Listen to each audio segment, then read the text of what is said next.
Na, dito kasama si Daddy. Bibenta mo si Sagat, no? Street Fighter.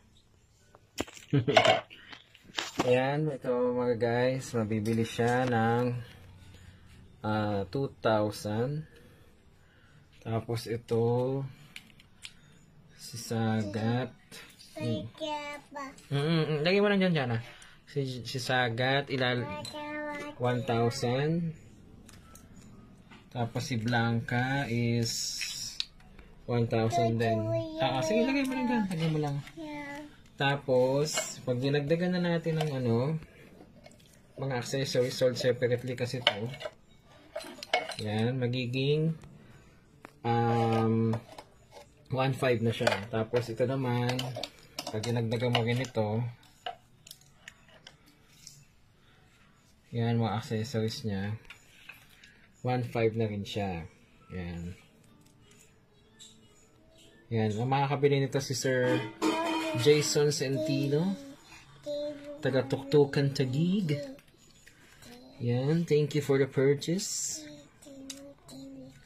Yan. Teka lang dyan. Nakipicture ka lang yung daddy. Oo. Saglit lang. Saan tayo magtrabaho? Saglit lang ha. Business konti. Nali lang.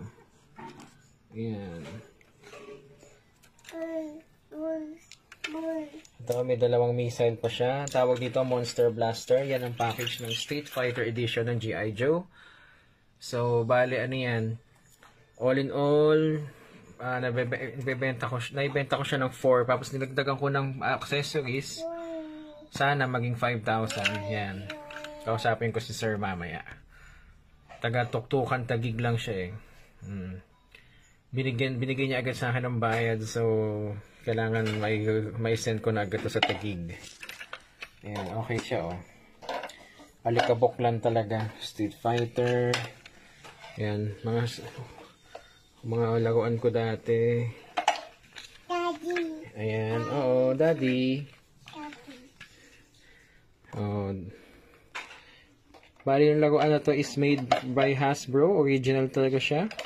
1986 Hasbro Incorporated, Pawtucket, R1M41361 G.I. Joe Street Fighter Edition. So, limited edition siya. So, kailangan talaga medyo mahal konti. Yun. Okay. Ganda to. So, swerte ka dito, sir. Swerte. Ayan. Swerte ka dyan. Sana swerte ka na ako sa pera. Saka sa bayad.